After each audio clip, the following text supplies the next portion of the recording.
Phone করে বলেছি, বাচ্চু ভাই, to me you are a David Gilmour, Pink Floyd, to me you are a slash.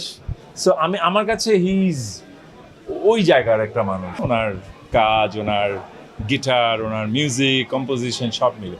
কিন্তু বাচ্চু ভাইকে আমি কিন্তু একটু অন্যভাবে চিনি। আর আমার মনে হয় আমি যখন থেকে বাচ্চু ভাইকে চিনি, আপনাদের অনেকেই তখন থেকে বাচ্চু ভাইকে চিনেন না। আমি তখন ক্লাস 7-8-এ পড়ি বা 9-এ পড়ি। বাচ্চু ভাই তখন চিটাগংয়ে, আমি যদি কারেক্টলি রিকল করে থাকি, অনেক সময় ছোটোবেলার ঘটনা তো ভুলও হয়ে যেতে পারে, মনে হয় তখন উনি স্পাইডার নামে কোনো ব্যান্ডে বাজাতেন। আর ওই সময় তো আসলে গানটা একটু অন্যরকম ছিল, ওনারা বাইরের গান বাজিয়ে কনসার্টে নিজেদের গান তখন ওনারা শুরু করেনি। বাচ্চা ভাই তখন অনেক গান, হ্যাঁ অনেক সময়। তো তখন থেকে আমি অনেক চমকে যেতাম ওনার পারফরমেন্স দেখে। কোনো একটা আমাদের ফ্যামিলি প্রোগ্রামে উনি বাজাচ্ছেন, ওনার যে বাজানোর একটা স্টাইল, হ্যাঁ মানে আমরা তো তখন সব ছোট ছোট বাচ্চারা লাফাচ্ছি ওনার গান দেখে। শেষ হওয়ার পর আমি ঝাপ করে ওনাকে ধরলাম, থাকতে পারলাম না, নিজেকে আটকাতে পারলাম না। বাচ্চু ভাই আপনি কি? উনিও এমনভাবে আমাকে জড়িয়ে টড়িয়ে ধরলেন অ্যাজ ইফ আমি ওনার খুব পরিচিত কিছু। সো আসলে উনি আমাকে ফার্স্ট টাইমে দেখেছেন। এই যে দুজনের একটা পরিচয় হয়ে গেল, I am talking about late 80s, অনেক আগের কথা কিন্তু। হ্যাঁ, সো ওই যে পরিচয় হয়ে গেল এবং উনি আমাকে আপন করে নিলেন, আমি এটা আর ভুলতে পারি না। তখন থেকে আমি বাচ্চু ভাইকে খুঁজি, তখন মোবাইল ছিল না, এইসব ভিডিও ক্যামেরা এইসব যুগ ছিল না, খুঁজে পাই না। হঠাৎ করে আরেক দিন রিক্সা করে যাচ্ছি কোনো একটা জায়গায়, হয়তো টিচারের বাসা থেকে পড়ে বাসায় যাচ্ছি, মিউজিক শুনতে পাচ্ছি। মিউজিকটা শুনে রিক্সা থেকে আমরা নেমে গেলাম, আমি ছিলাম, আমার কাজিন ছিল, আমরা একসাথে পড়তাম। মানে একটা সিঁড়ি দিয়ে উপরে উঠলাম কোনো একটা জায়গায়, প্র্যাকটিস প্যাড এটা নিশ্চয়ই, ঢুকে দেখি বাচ্চু ভাই বাজাচ্ছে। তখন বাচ্চু ভাই সোলসের সাথে বাজাচ্ছে। সো একটা চেঞ্জ। হ্যাঁ, আবার বাচ্চু ভাই আমাকে একটু করে দেখলো, চিনলো, এই আয় খুব ভয় পাচ্ছিলাম যদি এই বাইরেও তুমি এখান থেকে বলতে পারে, কারণ আমি তো অচেনা একটা লোক, আউটসাইডার, ওনার প্র্যাকটিসে ডিস্টার্ব মনে হয়। অনেক ভয়ে ঢুকলাম, কিন্তু উনি আমাকে ডেকে নিয়ে আয় ভয়। উনি তো ছোটো থেকে সবসময় তুই করে কথা বলে, বেশি আদর করে বা ভালোবেসে এটা করে। শুনলাম সেখানে ওনার বাজানো দেখে আমি পাগল হয়ে গেলাম। সো এই মানুষটাকে আমার মাঝে মাঝে মনে হতো মানে he is a international guitarist, he is a international artist. আমি কোনো একটা অনুষ্ঠানে ওনাকে বলেছি, কখনো আপনাকে আমার মনে হয় আপনি ডেভিড গিলমোর, কখনো আপনাকে আমার স্ল্যাশ মনে হয়, কখনো আপনি আয়ুব বাচ্চু। আসলে আমার কাছে বিভিন্নভাবে বিভিন্ন জায়গায় আপনাকে আমি বিভিন্নভাবে দেখতে পাই। অনেক পরে যখন প্রথম এলআরবির ফার্স্ট কনসার্টটা হলো, ফার্স্ট বা সেকেন্ড কনসার্টটাতে আমি গেলাম, শিল্পকলা একাডেমিতে ছিল, পেপার গানটা বাজালো। বিশ্বাস করেন ওখানে যারা ছিল আমাদের মতো দর্শকরা না, যারা top of the line artist, আমি এখনো মনে পড়ে হামিন ভাই, মানাম ভাই, সবাই স্টেজে লাফ দিয়ে উঠে ওনাকে জড়ায় ধরলো।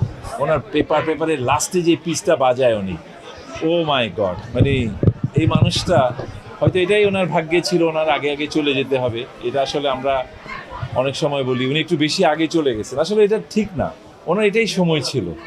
আমাদের সবারই যেই দিন যেতে হবে দিনে যেতে হবে, বাট উনি যাওয়ার আগে যা করে দিয়ে গেছেন, বিশ্বাস করেন এটা অনেকে করতে পারবে না, এটা শুধু থাকবে মানুষের কাছে।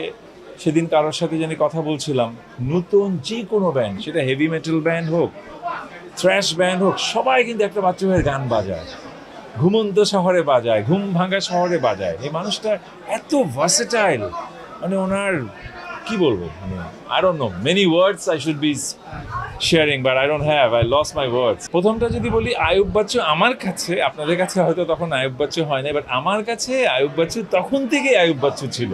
যেটা আমি একটু আগে বললাম, ওনার কারিশমাটিক বাজানোটা না, আমি তখন থেকে ছোট বাচ্চা, গিটার নিজে ধরতেও জানি না, শুনতেও জানি না, আমি বললাম oh my god, this gentleman is going to rock, and he was rocking from that time. So আমার কাছে আয়ুব বাচ্চু তখন থেকে আয়ুব বাচ্চু। হ্যাঁ, আমি যখন সেলিব্রিটি হলাম, মানে আসলে আমাদের মনের মধ্যে কোনো একটা কেমিস্ট্রি ছিল। আমি প্রথম ঢাকায় যখন আসি, আমার প্রথম বাসাটা মগবাজারে। তা আমি তখন আমি ডিপেন্ডেন্ট, আব্বার যেখানে বাসা নেই আমি ওখানে থাকি।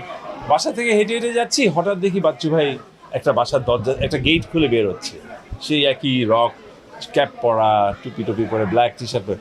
আমি তো বাচ্চু ভাই করে আমি ডাক দিই, চিৎকার, মানে আমার ফিলিংটা তখন ছোট বাচ্চারা যা করে বড়দেরকে দেখলে, ঝাঁপায় পড়লাম, তুই এখানে কি না, অবাক হয়ে গেলাম। আমি যে আমার বাসা এখানে, আপনি ওইটা আমার বাসা। আমি তো খুশিতে আত্মহারা হয়ে গেলাম, আমি অ্যাটলিস্ট বাচ্চু ভাইয়ের বাসায় আমার আসা হবে। ঠিক এই যে শুরু হলো দেখা সাক্ষাৎ, তার ঠিক পরের বাসাতে আবার কুমার বিশ্বজিৎ ভাই থাকেন, বিশুদা থাকেন, আমরা বিশুদা থাকি। সো পাশাপাশি বাসা কেউই জানি না, আমি তো জানিই না, উনি ওনার মতো থাকলো, আমাকে আমার আব্বা উঠালো ওনার বাসায়, এইভাবে পাশাপাশি দেখা। তখন আমার মডেলিংও শুরু হলো। একদিন সে আমাকে বললো, তুই দেখি এখন আবার টেলিভিশনেও চলে আসছিস, সেই চিটাগাংয়ে তোকে পেলাম। মানে উনি খুব লাইটলি, এটা নিয়ে আমি খুব যে একদম অনেক না। ঠিক আমার ফার্স্ট একটা অ্যাডের জিঙ্গল, ফার্স্ট অ্যাডটা আমার টেলিভিশনে আসে নাই, সেটা জিঙ্গল ছিল না। সেকেন্ড অ্যাড যেটা আমার জন্য প্রথম অ্যাড, সে অ্যাডের গানটাই উনি গেয়েছিলেন। সো আমার জন্য এটা একটা বিশাল ভাগ্যের ব্যাপার। অসাধারণ একটা জিঙ্গল ছিল, মারাত্মক একটা গান ছিল। সো সো আমার আসলে ওনার সাথে অনেক কিছু আছে যেটা অনেকে জানে না, বাট আমি অত প্রকাশ করতে পারি না। সো ইয়া, আমি আসলে অনেক মিস করি। সামগ্রিকভাবে কে কিভাবে মূল্যায়ন করেছে আমি ওটা বলতে পারবো না। আমি কিন্তু আমার মূল্যায়নটা একটু আগে বলেছি। আমি ওনার একটা অনুষ্ঠানে লাউডলি চিৎকার করে বলেছি, টেলিভিশনে উনি লাইভ সারা রাত বাজিয়েছিল সেই প্রোগ্রামটাতে, 21 টিভিতে বা কোনো একটা টিভিতে। আমি ফোন করে বলেছি, বাচ্চু ভাই, to me you are a David Gilmour, Pink Floyd, to me you are a Slash. So আমার কাছে হি ইজ ওই জায়গার একটা মানুষ। বাচ্চু ভাই যে কি জিনিস, বাচ্চু ভাই যে কিভাবে বাজাতেন, কিভাবে শুরু করেছেন, আপনারা টিভিতে দেখেছেন, কনসার্টে দেখেছেন, যারা ওনার ভিতরে গিয়ে দেখেছে। হ্যাঁ, যেমন ওনার একটা প্র্যাকটিস প্যাডে আমি দেখেছি উনি বাজাচ্ছেন, হ্যাঁ, coming back to life, Pink ফ্লয়েডের। মানে চোখ বন্ধ করলে বোঝা যায় না এটা আসলে গিলমোর বাজাচ্ছে বা গাচ্ছে নাকি এটা বাচ্চু ভাই বাজাচ্ছে গাচ্ছে। So he is amazing, he is out of the world.